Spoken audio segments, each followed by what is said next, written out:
Welcome.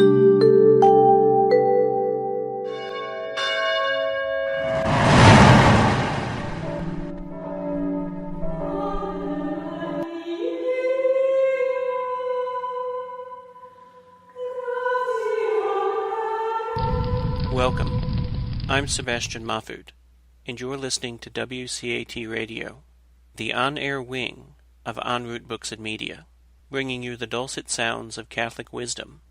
Well, next episode of Living the Gospel of Life. I'm your host, Leticia Velasquez. We have a wonderful guest today, C.J. Williams, who is the Outreach Chair of Massachusetts Citizens for Life. She's also on the board, and she will be presenting at the American University Women for Life Young Adult Panel in Lowell, Mass. Next November. So CJ and I met while we were working together at St. George Center for Life in Hartford. She was starting a young adult pro-life group through Students for Life, and we're very happy to welcome her here today to our show. And I will start with our prayer from the end of the Gospel of Life by St. Pope John Paul II. In the name of the Father, and of the Son, and the Holy Spirit. Amen. O Mary, bright dawn of the new world, Mother of the living, to you do we entrust the cause of life. Look down, O Mother, upon the vast number of babies not allowed to be born, of the poor whose lives are made difficult, of men and women who are victims of brutal violence, of the elderly and sick killed by indifference or out of misguided mercy. Grant that all who believe in your Son may proclaim the gospel of life with honesty and love to all the people of our time. Obtain from the grace to accept that gospel as a gift ever new, the joy of celebrating it with gratitude throughout their lives, and the courage to bear witness to it resolutely, in order to build together with all people of goodwill the civilization of truth and love, to the praise and glory of God, the Creator and Lover of life. Amen. Father, Son, Holy Spirit. Amen. So, welcome, CJ. CJ is coming to us from the middle of Boston somewhere, right? Indeed, I am, middle of Boston, and it's a pleasure to be on the show. It's great to have you. So we met a couple of years ago. I was director of St. George Center for Life, and we were experiencing an influx of young adults, mostly college graduates, who were looking to get involved in the pro-life movement, and CJ was organizing a group. Tell us a little bit about what you did in your former position. Well, I was the National Program Coordinator and Director for Pro-Life Future, which is Student for Life defunct young adult / young professional outreach arm. And in that role, I began chapters across the United States of young adults, post-college, pre-family usually, and we would get leadership involved. We would find like-minded organizations of different age groups in the area and put into practice an agenda for activism and outreach, and really harness the youthful energy and the flexibility of my generation of millennials.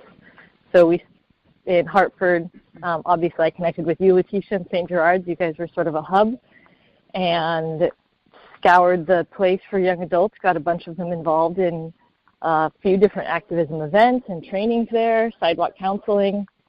I did the same thing in Boston and San Francisco, New York City.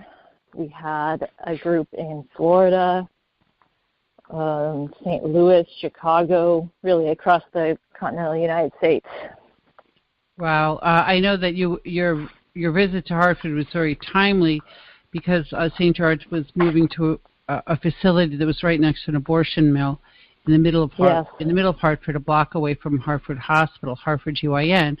We had just purchased real estate, a condo in the same condo complex as the abortion clinic, and we were in the carriage house, aka garage, to the mansion, where the abortion clinic owned the mansion for 40 years, and we were in the stable, basically.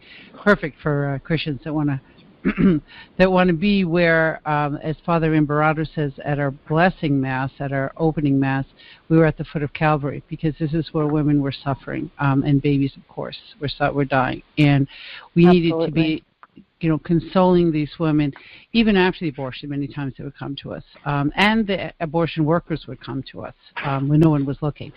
So the young adults brought their enthusiasm and their arm strength. They helped us move. They helped us paint and rehab the place. But most of all, they brought the enthusiasm. And I'm going to have one of them talk to us. I'm not sure she wants her name revealed because she worked for us as a mole in the abortion clinic and went for a visit to their open house, she and another member of Pro Life Future. Wow.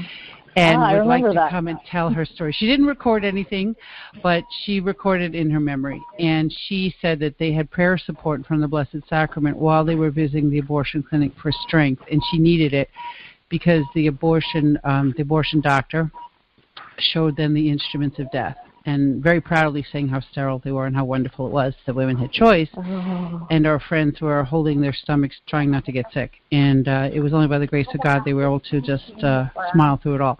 So they were able to tell us how our work was being portrayed, and they were collecting data on women who came out of St. Gerard's unhappy. Maybe some of them chose abortion, unfortunately, and then would make up stories about us. These were later used in a not a trial, but a public hearing at the Hartford City Council. So there's a very antagonistic relationship. Of course, you're going to build a 20 feet from an abortion clinic, pregnancy center, you're going to get trouble. And these young people had the courage and enthusiasm to help us, older people, take the brave, bold step of being just where God wanted us to be. And I want to thank you for that. So that's an example of older generations who have, fought the good fight, built the structures in the pro-life movement that need what the younger generation has. And we're going to talk about that today, CJ. I was going to say, it's a great example, too, of how we complement each other, how our strengths coming together give us what we need to really address the culture of death. And a part we don't have. The older generation has a lot of experience and has a foundation that we as millennials don't always. But we have the energy, again, and a way of relating sometimes to our fellow young adults that older generation can't. And we come together, we get something like the event at St. Gerard's where you guys get right in next door to the clinic and really are there saving lives because of that partnership. Right. We couldn't have done it without you. And though many of the members have moved on to graduate school or jobs out of state, I will, continue to be grateful for their influence because the week we opened our place, the third abortion doctor's hours were dramatically reduced, and she quit. She called it retired because she's 67, but she's speaking to a sidewalk counselor. They're having lunch together. They've developed a relationship, and we're trying to make her into the next Abby Johnson, a convert from the pro-death abortion mentality. Yeah, it would be very wonderful if our audience could pray for this woman, this female doctor, who is beginning to see that what she was doing was not helping women. It was hurting women. So thank you for your influence in that. And now you're involved with Mass Citizens for Life. And what are you doing there? I'm the outreach chair and working as far as membership and across generations as well as cross-state regional engagement. So getting people involved despite their distance in age and despite their physical distance from each other. That's great. How did you start off? Like, what kind of people were in Mass Citizens for Life originally when you came?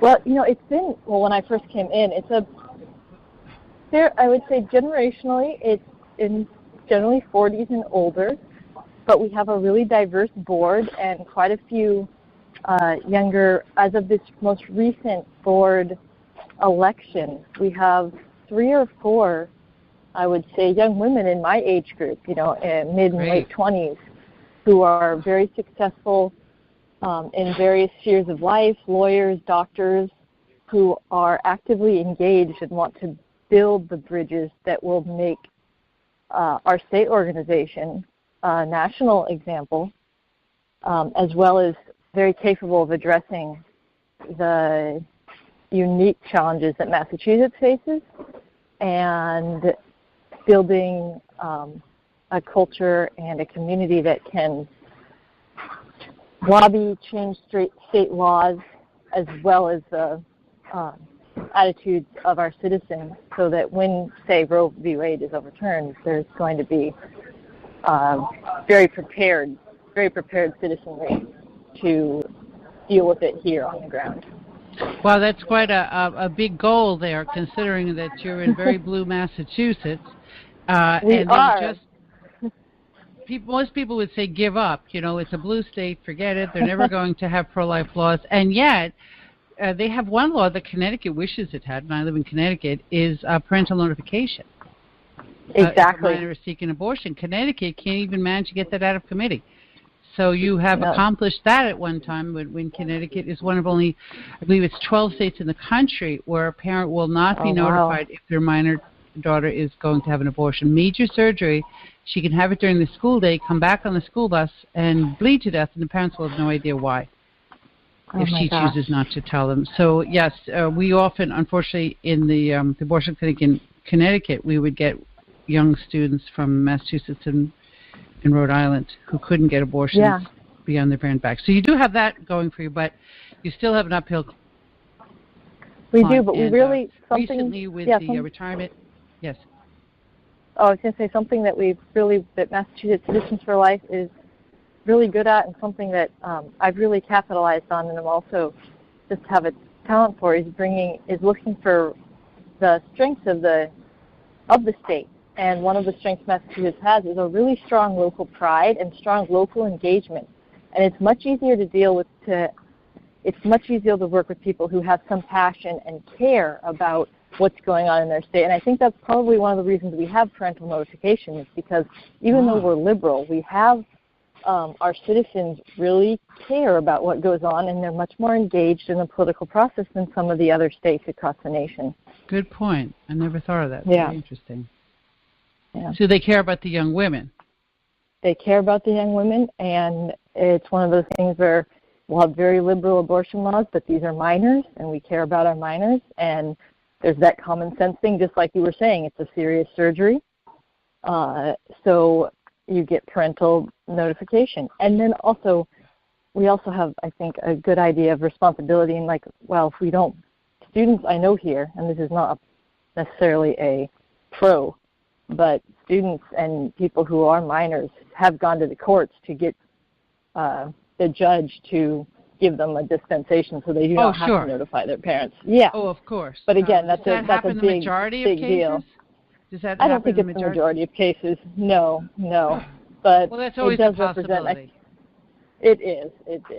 Yeah. If they feel their parents would throw them out of the house or abuse them or otherwise threaten them, they can always do that, and that is something that people should know. They say, well, what if the father is the father of the baby, the girl's father? Yes. Threatened by him. Well, in many cases, we find that the abuser, the sexual abuser of a minor, is the one that takes them for the abortion. So that exactly. I see that all the time. Yeah. Disclosure laws end up working in favor. So it actually is to save young women from exploitation, women that are trafficked. There was a case of a young woman in Connecticut who was abducted for several months and sexually abused. And in that time, she went to a West Hartford abortion facility at Planned Parenthood and received an abortion.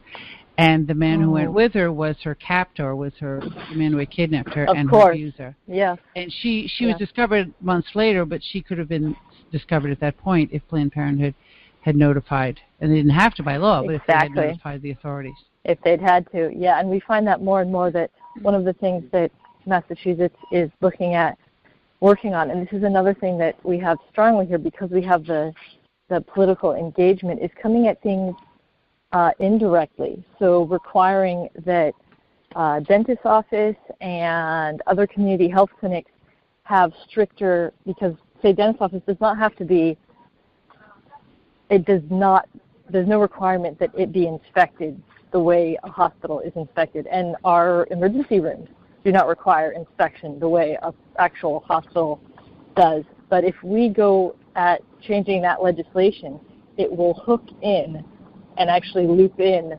Oh, you mean like an outpatient clinic? Abortion clinics. Right. So abortion clinics will then be covered under that law, but there will be no backlash because we won't be targeting abortuaries. Like they did in legislation in Texas, I believe. They wanted the abortion doctor to have admitting privileges in a hospital. We just had a case where a young woman was hemorrhaging during an abortion. She was only a block away from the hospital, but by the time they got the ambulance in place, it had been quite a long time. We got the 911 recording by FOIA request. And she was bleeding heavily, but the abortion clinic wanted to make sure they finished the abortion regardless of her state. So if that doctor had privileges at the local hospital, he could have at least gone in the ambulance with her. But as far as we could see, that didn't happen. We had witnesses taking pictures. So she was a completely blank slate to whatever doctor happened to treat her in the emergency room. We don't know if she lived or died. We can't know. But it breaks your heart that someone whose life is in jeopardy because the abortion clinic does not want to submit to such laws. In fact, went all the way to the Supreme Court, that case, and the abortion lobby won, unfortunately. It's unconscionable that outpatient clinics should not be inspected as well as hospitals. Absolutely. I just read something that said that Pennsylvania nail salons are better inspected than abortion clinics, or they would have caught Kurt Gosnell years and years and years. From what I recall, I think they may have changed that law since Gosnell, but definitely it was true during the Gosnell issue. Well, there were inspections, too, that were ignored, and that's another whole issue that I attended a workshop at the March for Life, saying that, they go on record, they put all the violations down, and it sits somewhere in the state archives, and if nobody raises any trouble about it, then they're just able to continue. So troublemakers like you and me are very important to making sure women receive the best of care, even if we don't agree with the procedure. And that's a very interesting way to look at it, that all outpatient facilities need to be held to a higher standard of care. I mean, who doesn't want that? They do. I'm about to undergo a couple outpatient procedures. I certainly want those places inspected for cleanliness. And it's also something that we need to understand is an issue where minorities and the poor tend to get the short end of the stick if outpatient clinics and clinics that, sliding scale, if they are not inspected, the people who suffer are women, are immigrants, are... on and on. That we definitely saw that at St. Gerard's, and they would very often get the residents. They need to practice on somebody. So you get someone with less experience and, unfortunately, sometimes less supervision. And women often, even women are giving birth and want to give birth, they're not informed of their different choices for medication and types of birth, et cetera. And they found out after the follow-up. Well, they're scared to follow up if their immigration status is in question. And, so we were there also advocating for women in the hospital as they gave birth and letting them know what their options were and trying to increase their access to better health care. For sure. We're not just there to get the babies born. We're there to get the entire family cared for. Right, and that sort of leads into our talk about language and reaching the culture at large, is that a lot of times people interpret words we use, such as pro-life, to mean pro-birth, rather than actually an attitude that will support, embrace, and cherish individual human lives, no matter what their state, level of development, background is. That being pro-life doesn't mean only being anti-abortion. It means being that plus supportive post-birth. Oh, throughout the lifespan, and as a mother of a child with Down syndrome who's now 16, she won't always be a child. In fact, she really isn't anymore. I'm beginning to see that a lack of respect for life because she has a disability is a significant issue, and I have to be very vigilant that her healthcare providers, and right now I'm very satisfied, but it wasn't always so, had to have a great respect for her life regardless of her intellectual abilities, etc. As much as I love, and I've discussed this on the show before, all these shows where you can see the ability of somebody with Down syndrome. I'm going to a conference at Yale in the fall where Karen Gaffney is Vita Veritas. Vita Veritas. Karen Gaffney, a young woman with Down syndrome who did a relay across the English Channel. I mean, something you and I are probably never going to do. But that's not why she's valuable to us, or in God's eyes, she's valuable because she's Karen, not because she can swim. Good thing. I'd be in big trouble. Exactly. And my daughter Christina is not valuable because of any ability she has. She's just valuable as a human being and a beloved child of God. So it's very important to remember that. Yeah, it does go out throughout the lifespan, regardless of economic, social, immigration status, religion, culture, et cetera, et cetera. And we have to watch out that our language isn't becoming a problem. I definitely experienced that in the handicapped community. See, you say handicap, that's old-fashioned. Then you had to say disability. It is. Then you had to say special needs. Now it's differently abled. Yeah. And you can get caught up the language can be a stumbling point for people. I remember being in London 30 years ago and seeing a sign for the Spastic Society, and I'm like, oh my goodness, how could they use that word? Yeah. But to them, it didn't mean the same. It wasn't as insulting as it was to me, and that was 30 years ago. So we have to be careful at how our words can denote something that we don't mean it to. And sometimes a younger generation can come in and see something that the older generation has stopped seeing. You get used to it, and you don't see it anymore. Right, and we often have a new perspective, or a fresher perspective, which when an older generation can listen, it's so valuable, and when the younger generation is also humble and can trust that the older generation has experience and that there's a mutual listening back and forth. We have such a lot of strength in that. Absolutely. It's very, very important. And also to pass the torch. I mean, when you go to the March for Life, you see 500,000, mostly young people, and it's very inspiring. But up here in New England, it doesn't hold true. The younger people, at least in my state, are not as engaged in the pro-life movement on the ground. And CJ's working to remedy that, of course. And very successfully. So what sort of young one day at a time. Millennials motivated? Of course, one person at a time. What gets them motivated to be involved in the pro-life movement? There are two things, and maybe three things. I would say one is placing the issue in terms of human rights and solidarity is a big thing for my generation. And considering it a broad human rights issue is just enormous. Another thing is the sense of belonging. So couching it in terms of a community, even if it's a broad community of just being human, and letting young adults know that you belong, and there's something, not just you belong, but there's something you can do about the injustice in your world. So really putting it in terms of not the intellectual argument, but tell the stories, and then letting people know what they can actually do about this. That's right. It's very frustrating to hear about the injustice, especially on the internet.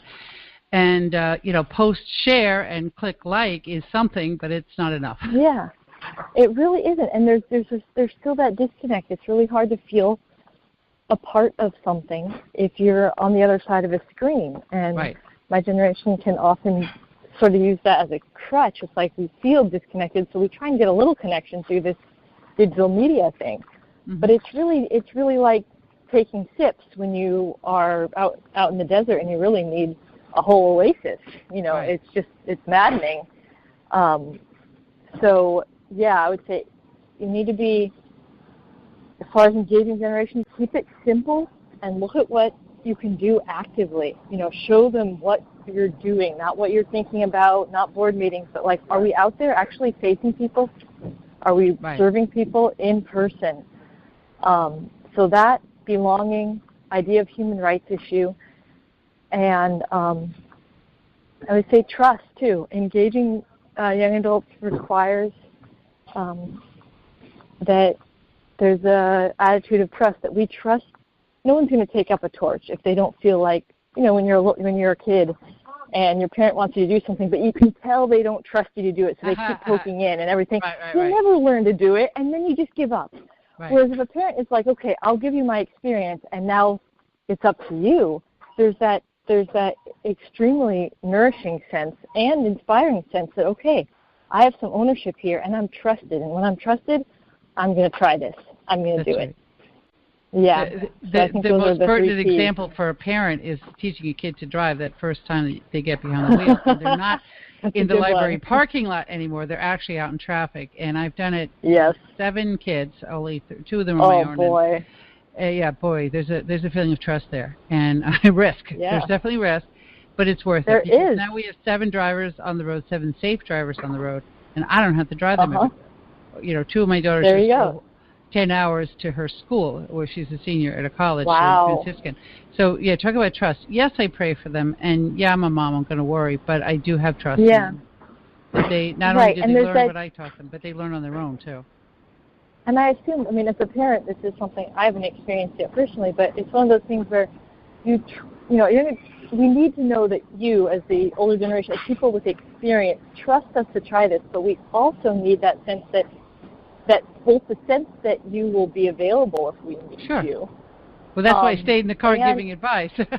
Exactly. She but wasn't ready there's that sense that we want to to deal with traffic yet. I had to be there to say, okay, yes, you can turn now or whatever. But initially, but not to hover over her to the point where she feels like I can't do anything right. No hovering. It's where there's that sense part. that that's the hard part. It's like as soon as you stop hovering, though, that's when we're able, my generation is able to come to you and say, okay, hey, we have some questions. You know, how does this work? Have you ever tried that? And that's also where young adults, this isn't about reaching us, but it's where, for our part, we can learn some humility and balance in the sense that, you know, we have the energy, but it's fine to come back and ask for someone else's opinion and work on it with someone. Yeah. Right. It's a good combination. Yeah. I remember even me in my 50s was struggling with an older generation over the decoration of the center. There's one woman that came in and plopped a vase of fake tulips and says, you have to keep this on the coffee table. So it was as if you can't have a pregnancy center if this vase of tulips is not front and center. Because she had to have a sense of control over the center, and it bothered me a little bit. I kept the tulips, but not on the coffee table. And I'm, in my 50s, so I can imagine I know how it feels. You're not doing this right. Come here, let me come fix this, over something silly. But it's one thing if you're violating a law or ruining a relationship. It's another thing if you're decorating styles are different. And in fact, I let my daughters decide the decor for the center so that it would appeal to people of their age group, because people in their 50s are not having abortions. It's people in their 20s. So it needs to be a place where they felt welcome and comfortable, not where I felt welcome and comfortable. Truly, yes. So that's great. So what kind of activities are your Massachusetts Citizens for Life doing? What kind of things do you have them involved in? Well, we have chapters in various cities across the state. But one of the things that Mass Citizens for Life does very well is stays involved in the political process. We have student lobby days as well as just a statewide lobby day. And we engage citizens and bring them. It's very easy in a small state to get people out to the State House.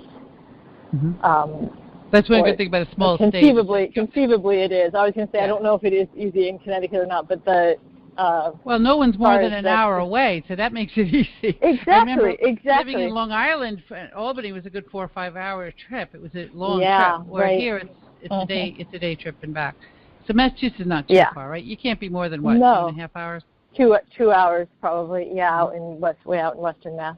So lobby days, we have our student seminar, which is a training and educational sort of a summer camp over summer. I believe it's 2 weeks, and we get we have high schoolers who go through it who are just ecstatic afterward, and they get a basis in apologetics, they get a basis in state law, they get some philosophy background. It's just very, very engaging and beneficial to what is really Gen Z now, which is no longer millennials. Yes. That's right. So we do that. We have, so we do that. Mass Citizens for Life also holds a Respect Life banquet every fall. And last year we had Dr. Peter Crave speaker, and that's usually another great event of bringing people together and talking about the issues in the year coming forward, especially as the National March for Life approaches. Then we also have a state March for Life and usually one other large event. And in between, say as outreach chair, my job is to bring people together in smaller activism events, getting the chapters out. We do small fundraisers with the different chapters for pregnancy resource centers. I personally, with some of the young adults in Boston, keep Saturday and Wednesday presence of young people outside the Commonwealth Avenue Planned Parenthood in metropolitan, downtown Boston. Good. So sidewalk counseling. And then when there are flare-up issues or things that come up sharply and you need to respond fast, that's sort of part of my job with chair and with the other members of the committee, is to work on and continue to facilitate quick action, the call to action, fast, rapid response to things. Say, for example, we had the doctor-prescribed suicide bill come up again. It may have been the fourth or fifth time. Wow, we're only on 3 in Connecticut. They never quit. I think it was fourth or fifth, and not last minute, but you only had a week or so, was getting people down. We had a huge presence. I got a ton of people in there to testify. Mass Citizens had a ton of people, older, younger, large group. I got there early so we could be outside with signs and engage the public. Then we went inside. We're there for all the hearings, got to engage with the representatives. And that's one of those things you come out immediately. We also do outreach work. I have done outreach work on the Common, working with Mass Citizens for Life. So perhaps monthly, perhaps seasonally, going out with materials, engaging people in conversation, and just touching one person at a time. That dialogue, the chance to actually bring this issue up, because the only way that murder ever remains, societally acceptable, is if people don't really look at it. So when they have to engage with someone in person, it's the first step to deciding that they don't want to see it anymore. And in that case, they turn toward being pro-life. That's right. The abortion industry's greatest advantage is that it's a very messy and uncomfortable issue to talk about, and most people would rather not look at it. Recently, Eastern Connecticut Right to Life chapter had a table at just a fair in Niantic on the coast of Connecticut. Mm-hmm. And here's a very, community-based fair. People are happy. You'd think that the presence of a pro-life booth would be controversial. But I would say 80% of the people who approach us, and we had wonderful fetal models that people were welcome to pick up. We had pregnant women showing their children, this is what your brother or sister looks like in my tummy, getting the appropriate model. Very positive, by and large, very positive responses. So it was wonderful to be visible. It's not always positive, but, the negative is necessary, too, because maybe somebody that approaches you and is negative is in need of healing and needs to know about Rachel's Vineyard. And we often don't know if we can stay, and that's one of the things I do is I train people to dialogue. If we stay peaceful and instead of getting into an argument, instead we engage someone and ask them what their story is and listen to them, they talk themselves out and they then get the information. It's like, just let them talk. They will run out of time. That's right. And you'll get to treat them like a human being because they need to be heard too. And at the end of it, absolutely, whether you see it change or not, something has changed because you've listened, not because you've convinced or argued. Yes. No, it's not what you said. It's how you've listened to them and treated them with love. Precisely. You're absolutely right. We found that with the abortion clinic workers. They would first attack us with slogans, and then when we didn't respond in kind, when we were listening to them and trying to respond to their needs, whether it be a bottle of cola that, water on a hot day, or just an expression, it's a weekend, I hope you have a nice weekend, or something simple. Abby Johnson shared that when she had troubles, when she was considering leaving the abortion clinic she had it in Texas, it was the people on the sidewalk she wanted to talk to because they had proven that they cared. They weren't shouting at her every time she walked past. They were giving her flowers for her birthday. They were wishing her well. And she knew that basis of compassion is what opened up the dialogue. And you're absolutely right. We have to realize that, maybe if we were in their circumstances, we would have made the poor choice of abortion too. Yeah. We don't know what their circumstances are. And so shouting slogans has no place in it. No, we're not there to do that. We're there to just open the dialogue. You said, get people talking and get it into the public eye so that abortion is not the great forbidden topic. It's a shame we have to talk about it, but not talking about it has never helped anybody, especially the woman who's had an abortion, because what does that tell her if no one will talk about it? It tells anyone who's listening to the unforgivable sin, she's an outcast. Nobody, not even the pro-choice people, want to discuss it. Right, it tells her there's something shameful about her. Right. Mm-hmm. And that's not the message making, absolutely not true. No. There's always forgiveness in Christ, and even if they don't believe in Christ, they can always start over and, start making better choices and repent of what you've done. And there's never a dead end. And I want anyone who's listening to this who's had an abortion know that Rachel's Vineyard is a place for hope and healing for women who've had abortions. It's a wonderful weekend. Just look at Rachel's Vineyard online, and you will find hope and healing. We do not condemn anybody for having an abortion, and we just offer them to rebuild their lives and to heal and to know that God loves them. So it's very important for young people to get involved, to feel welcome, to feel that their voices are being heard and their opinions matter, and to realize that theirs are the voices that matter the most because it's their peers that are getting the abortions. My peers, their peers. My peers may be taking their daughters for abortions, and that's important for me to address. But it's the young people that need to speak to one another because that way they'll be seen as less judgmental. Just somebody my age trying to talk to a young woman sometimes is difficult, no matter what I say. It's true. It's I'm really seen key like to mom, have young people involved. Exactly, to have young people, when I'm out there, way more likely that someone's going to get up to talk to me and be like, well, why are you out here? And listen to my perspective, because there's not that sense of, oh my gosh, it's mom or it's dad, they're going to tell me what to do. You're a peer, you're like me. Mm-hmm. Yeah. And I find it very encouraging that young people today are very interested in human rights causes of many kinds, and they're very willing to sacrifice. When you look at the sacrifice, for example, for somebody who believes it's wrong to kill animals and is a vegan, that's tremendous. Mm-hmm. That's a daily sacrifice that they're willing to make. It really is.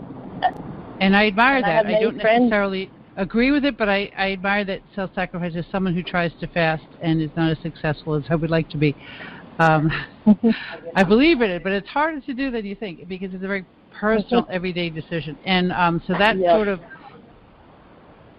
self-sacrifice and dedication to a cause is something that once they understand that this is a human rights cause, the human rights cause of our time, abortion, and it exploits women, once their eyes are open to that, particularly poor women, particularly minority women, and that was the intention of those who pushed abortion in the beginning, of the Margaret Sangers and the Ruth Bader Ginsburg's, who was caught saying abortion was supposed to lower the populations of people that we really didn't want more of. Yes. I.e. immigrants, welfare recipients, minorities, single moms, people living in the inner city. It was seen as a solution to poverty. Well, poverty has gone up since we've had abortion. Right. All the things abortion was supposed to cure have gotten worse. And you don't solve, this is something I like to say, it's one of the slogans that we've used. I mean, you don't solve a problem by killing the people who have it. That's right. You don't solve a disease by killing the people who have the disease. That's right. You don't cure it that way. You just get rid of people who have it, which is, again, totally backwards. Yep. So, again, people, often friends who are pro-abortion or or claim pro-choice, will say, women aren't a problem, they should be able to get an abortion. And I'm like, well, if women and babies aren't the problem, why is abortion the solution? Because it treats the woman and her fertility like a problem. Like a disease, It treats her femininity like a disease. Like she should, if she were a man, she'd be fine, right? So it's very anti-woman. Immediately, right from the get-go. Well, even the fact that they call it reproductive health care, women who are pregnant need health care, but they act as though fertility is a disease that needs to be cured. Yes. I said to a reporter at Vice magazine there on the day that we opened our pregnancy center, and I was quoting Janet Smith basically saying that, when two people have intercourse and a baby is a result, that's actually sex working as it's intended. And she actually thought that was a very obnoxious and shocking thing to say. I said, that's called biology, man. It is. You don't need a PhD to know that. I mean, that's what sex is. No, you really don't. I would say you need a PhD to not know that. Yeah. Right. You have to work really hard to indoctrinate yourself to believe that a baby resulting from intercourse is an aberration, or even an accident. It's as God intended, as nature intended. It may not fit in with your social schedule, and that's where the indoctrination has taken place over the years. Yeah.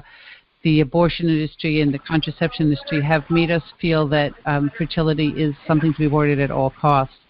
And it's very common for young women going off to college to get the Depo-Provera shot or the IUD as a precaution, even if they're not in a relationship, and regardless of the risks to their own health. It's another example of how anti-woman an abortion-minded culture is, in that it's not the, yes, they say, this is a you can do anything attitude. It's not. It's a you can do anything if you're willing to sacrifice your heart, your child, your ability to have a family. No one tells a man. Perhaps forever. I mean, you may never get that fertility back. But again, no one tells a man, well, don't start, or no one insists a man, you better not, start a family or anything because you just won't be able to make it if you do that. Right. But but that's a really common thing. It's like, well, you can't have a baby.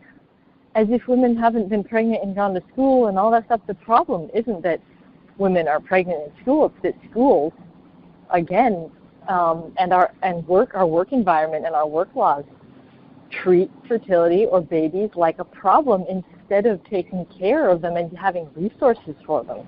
That's right, because that costs them something. It does cost them something, and again, it's a culture that puts more value on convenience and stuff and pleasure than on human life, and that's an absolute lie. We tell ourselves we value individuals before anything, and then we put individuals, preborn babies, women, etc., right as a footstool to our convenience, to our power, to our jobs. Yeah, they say that in Hungary they just passed some family leave legislation and a while back, and that there's a birth rate increase because women feel free now to be able to have a child and continue working because of these adjustments. And so by becoming more pro-family, they have encouraged women to think, no, I don't have to sacrifice my fertility in order to succeed. You just remind me of a section of the Gospel of Life by St. Pope John Paul II, where he says in chapter 12, this culture is actively fostered by powerful cultural, economic, and political currents which encourage an idea of society excessively concerned with efficiency. So we're talking about, see, a pregnancy costs something. It's not efficient. He continues, looking at the situation from this point of view, it is possible to speak in a certain sense of a war of the powerful against the weak. A life which should require greater acceptance, love, and care is considered useless. Now, all unborn babies require care, obviously. They're more helpless than the average person, and they require cost, or held to be an intolerable burden and therefore rejected one way or another. A person who, because of illness, handicap, or more simply just by existing, compromises the well-being or lifestyle of those who are more favored, tends to be looked upon as an enemy, to be resisted or eliminated. In this way, a kind of conspiracy against life is unleashed. Here. So, and women, like you said, you have to make the sacrifice. That's why a lot of actresses now, under NARAL's encouragement, are shouting their abortion, and they're saying, I'm glad I had abortion, or I wouldn't be where I am today. And it may be true that at a certain point in their career, pregnancy would have hampered them, but there are plenty of pro-life actresses out there who manage to have babies and even take beautiful pictures of themselves pregnant. Who was the actress who was very famous for that just had that? Is it Beyonce who took a beautiful pregnancy picture? It may have been. I think it was Beyonce. I think Angelina Jolie was very open about that too. Yeah. So it certainly did not hamper her career. Of course, she was already established at that time, but I'm sure there are many. But yeah. Yep, but there were many women, even Olympic athletes, who have made sacrifices to their careers to say, well, I'm pregnant now, this is not something I can do. But that doesn't mean I can't run in the future or whenever. It doesn't mean that life's over because there's a pregnancy at a time that you'd rather not have one. Yeah. I mean, if we based our careers on, or based our laws in our society on, okay, this person is in the way of my career, in that case, and again, we have this with doctor-prescribed suicide in a way, which is starting to sneak in, but it's like, okay, if my dad is old and needs care and it's a financial burden on me, that's delaying my career, or maybe I can't go to school immediately and I can't get him into a nursing home. It's like, well, if that's or the he's basis using up my inheritance. Oh, no, there goes my inheritance.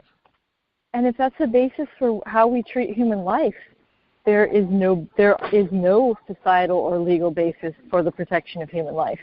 And that's a place we do not want to go. No, because sooner or later one of us will be one of those burdens, and the tide will turn. And suddenly our life will not be as valuable. And as somebody myself who's dealing with a couple disabilities in my own life that grew over time, I know that. You cannot count on being young and healthy forever. Someday you're going to be limited, and certainly your dignity is not impaired. And you need to, we need to make sure that we protect your dignity throughout life. And assisted suicide has led to euthanasia. We're seeing in Belgium where children are being killed, and people that are perfectly able are being killed. People that do not want to die. The elderly in Denmark and in Holland are afraid to go into a hospital because they may not come out alive intentionally. And that is not some place where we need to go. We're the richest country in the world. Why on earth can't we support the sick and give them a dignified death? My mother, died of cancer, and it was a very painful death in a sense, but it was beautiful in that we were able to limit her physical pain and give her the time to say goodbye to relatives from all over the country, to receive the sacrament, to be a blessing to the nurses who were caring for her. Right. It was painful and that's emotionally. work I've done as well.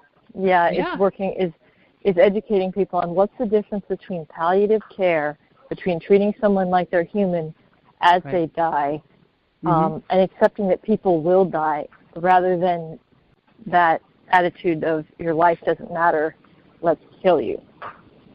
No, her life was really beautiful up to the last moment. Yeah. The last thing my mother did in this life, she was basically comatose, but my brother's a nurse. He told us she was dying. She opened her eyes. She hadn't opened her eyes in weeks. Looked up at my dad and touched his face silently, and then she died. And it was such a beautiful moment. I wouldn't have missed that for the world. With her entire family, they're praying. And we were able to do that at home. So we were so blessed to have nurses in the family to be able to do that, but also that we had allowed her that time to do what she needed to do on this earth when it was time for her to go. And trust me, we had to fight Catholic Hospital that was trying to withdraw care that we did not want to withdraw. She had a blood clot in her leg. I brought her in with an ambulance. They said to me, well, she's going to die anyway. I said, yeah, not today. I'm her daughter. I'm here to say, and her husband's power of attorney, not today. You're going to treat her. I know, sometimes you want to respond, you're like, oh, I'm going to die anyway, too, someday. That's right. That's right. So I have a heart attack. You're not going to try and save me? And I know, you know, at one point they said, well, is it futile? And, the individual Catholic at one point, and my mother did say no to chemo at one point because it would have been more burdensome than it was worth. Right? And that's perfectly okay. But food and water is necessary. It's ordinary care unless the patient is actively dying. Even St. John Paul, in the last days of his life, had a feeding tube, even though it was clear that his body was shutting down. Because I think he's trying to give us a message. And someone who's dying will die regardless of whether they have a feeding tube. Right, it's not going to keep them alive much longer. No, it's not. It's not. I think he was doing it, though, because Terry Schiavo had been denied food and water even though she wasn't dying, and it killed her. So I think in his dying moments, he wanted to send a message to the world, being the week that she died, that he was dying about a week later. This is a basic human right, food and water. We all need food and water. And no, we can't all eat and drink for ourselves. A baby can't eat and drink for themselves. My daughter with special needs, I have to give her certain accommodations to help her eat and drink better. So what? If we need to help one another, that's what being a human being is all about, is helping one another and being of use to one another, and not just being absorbed in my career and my hobbies and my travel and this is one of the things that millennials can really speak to in one another, is that self-centeredness that's very much in the culture. Because they have that beauty of sacrifice for a cause. And what's more beautiful than helping a fellow human being live life to the full? And I think that is a strength of the millennials, is a attitude towards and a real longing and yearning for community. And we had the boomers ahead of us and Gen X that sort of went off and did things solo, and millennials are very much community-oriented, and they are willing to sacrifice, and their friendships and their ties really matter. And when they learn and see the preborn as fellow human beings, they have that immediate loyalty of, these are my people, which is a great attitude of coming towards this. We're not, we're the human race, we're the human family. And it's very important to treat each individual person with that attitude. That's right. You are my brother or sister. We are a community. And it's a wonderful thing when you go to the March for Life and you see hundreds of thousands of millennials being active, and outspoken, and the beautiful sense of community that's there. There's a joy there in the sorrow over abortion, but there's a joy there in the sense of community as they realize they're not alone. But we need to also create that back home after they get back. You can't just have that once a year. You need to have that. And that's part of outreach work. Is exactly we have solidarity. Where is it, and how can we capitalize on it? How can we grow it? And again, using that word, and John Paul the Great famously used that word, and in Poland it was the movement against the dehumanizing communist presence was solidarity. Solidarity. Yeah. I was there during Solidarity. It was amazing how that gave people hope in a very bleak country. 40 years of communism in that country, very black and white. The luxuries of life were gone, but the hope was alive. The hope was alive. The hope was there, and can you picture too? It's fascinating. We have about the same thing. 40 years here of legal abortion. Yep. More now, but approximately. And we live. One of the things that is really impactful to my generation is putting it in those terms. Is that the media puts it, everything. We're so prosperous. It's hard sometimes to see the bleakness, and yet we live in a very, very bleak culture, very, very much like that communist regime. It has a nice sheen on it, but honestly, we are in a similar, if not a worse place as far as the things that really matter. People are treated like objects, the same as they were, and that's the error that as Catholics we can look at and say Our Lady warned about the error that would spread from the Soviet Union, and it was not, isn't it? It was not communism. It was the dehumanization and material before human beings. Right. Exactly. People are only what they can produce. I went to two homes when I was in Poland under communism in the 80s. One was a tractor factory foreman. He had a wonderful home. And one was a pediatric surgeon. He was in a much less luxurious home because the government assigns homes. And he said, I'm a technician. I stand in the surgery and they put children under me and they say, this is a kidney, this is an appendix. I don't know their name. I don't know their case. I don't meet the patient. I just take out the required part as if it were a tractor. So that extreme dehumanization had already happened. Now, this doctor happened to have a great heart, but he wasn't allowed to exercise it in the way his profession, unfortunately, was lived. And we have become that way in this society, too, that we see one another in terms of the goods that we have, and our online presence or our appearance is so important. What car we drive, our clothing, and we're reducing one another to material goods. It is a culture of dehumanization and reductionism. Yep. Both. And to sexuality too, whether Again, it goes back to what can you do to that. What can you do for provide. me? If I'm in power and you can't do anything for me, then you're on the out. Yep. What matters more is getting something out of you, not what I can give or receive from you. Right. So we're very much a culture of getting, and we lose out on the greatest wealth in the universe, which is the individual human psyche, soul, personality that each person has. It is unrepeatable and irreducible. Mm-hmm. Yeah. And only when we are in communion with one another, we stop looking to what we can get and what we can give, and we listen to one another. Whether or not we think we agree, we can often find common ground in amazing places. And I'm so grateful that you're doing that in Massachusetts, which, again, is considered impossible to advance a pro-life cause. And you're saying with the right perspective, it can be done. How would somebody get in touch with Massachusetts Citizens for Life, CJ? Where is your online presence? I would say one of the first things would be both our Facebook page and our website. So we have a website, Mass Citizens for Life, I believe, .com. And then if you search Mass Citizens for Life on Facebook, our page will be the first one to pop up. Those are both ways to get in touch with us. I follow them. I love the activities. I've come to some. I got to Father Pavone's talk late with Christina, but I still was Wonderful. warmly received at the Armory, I believe it was, in Worcester. And I keep meaning to go to the Commons. I know you have a great parking lot underneath the Commons, so it's not as bad as the rest of Boston for parking. So one of these days I'm going to get there. And you have a Worcester Women's Conference coming up. It's not Mass for Citizens for Life, but Dr. Janet Smith's going to be there. She recently spoke in Providence, and Peter Kraft spoke in Providence. They're having some wonderful talks right next to Providence College at St. Pius V Church. So, there's a lot of great opportunities in New England to grow in your faith and to meet like-minded young people. The great thing about St. Pius V in Providence is that it's a young adult group, and very well-attended talk. Peter Kraft, he packed the church, and he encouraged us all to live our faith very courageously. And in these times in the church, having a strong faith and a strong community are more important than ever. I was thanking God this morning at Mass for a strong community that's very tightly knit and very devoted to Christ and the Eucharist, because in tough times, boy, it can really keep your faith going. And I think that's the model for both for any social movement, and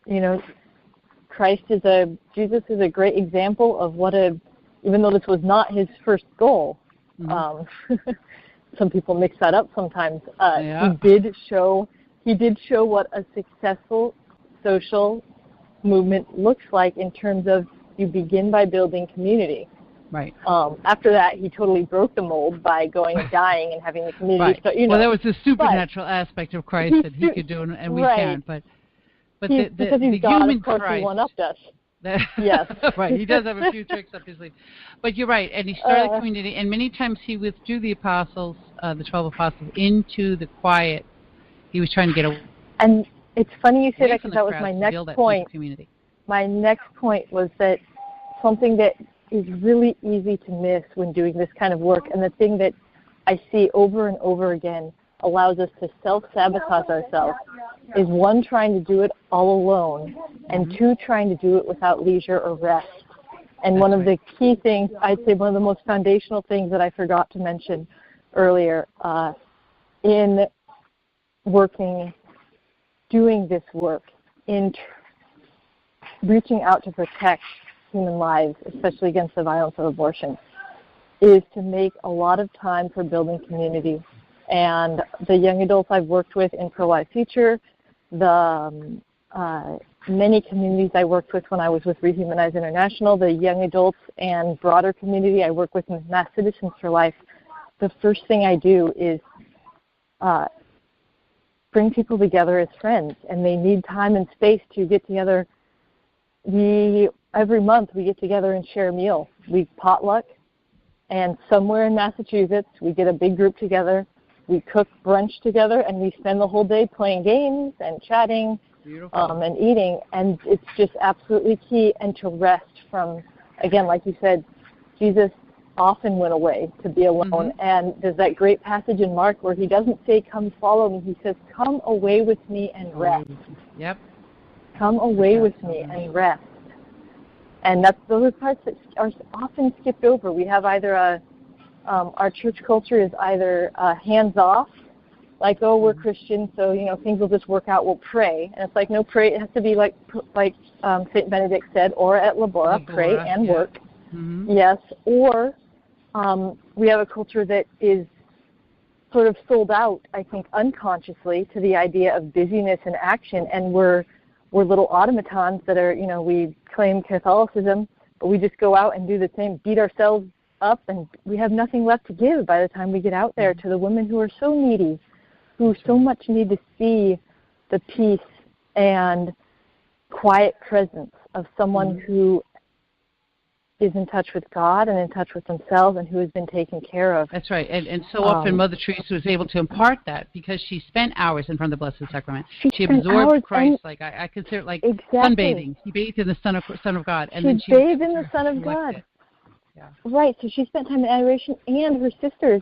We always see this image of, oh my gosh, they're out there with the poor. No, I believe that, if I recall, daily they have recreation. They sit and play and chat. They have like an hour of time every day where it's like, this is playtime. And the Sisters of Life do the same thing. Yep. I spoke with Sister Veronica recently, and she's like, CJ, we sisters and she's like, I suggest you do this. On Fridays, because our weekends can be very busy in this kind of work, on Fridays we turn everything off. We don't answer emails. Mm-hmm. We don't go out and do action or activism or outreach. She said we just spend time Friday praying and playing. There you go. And how very important that is, to rest and to play. And honestly, it's a matter of being human. We have to be humble and be human before we can serve our fellow humans. That's right. And speaking of which, it's Sunday. It's a day of rest. I thank you for giving us an hour of your time. In this, it's 75 degrees and not humid out there, which is a big break for how it's been. It is. I'm going to send you out to go and recreate yourself and to enjoy the beauty of Sunday and the beauty of Boston on a summer day, late summer day. And thank you for your time with us, C.J. Williams of Mass Citizens for Life and American University Women for Life. Thank you so much for what you do. Thank you for sharing your wisdom with us. I look forward to an update someday. You can come back and chat with us again. And thank you for the good work you do in Massachusetts. May it spread like wildfire, because your approach is very much needed in the pro-life movement. If we are to keep helping women into the 21st century, it's definitely important that we have the right balance and the right partnerships to do that. Thank you so much for being a guest in the Gospel of Life. Until next time, thank you all for joining us for Living the Gospel of Life. I'm your host, Leticia Velasquez. God bless you. We hope you enjoyed the program and will join us back for another show on WCAT Radio. This is Sebastian Mahfood. Good day.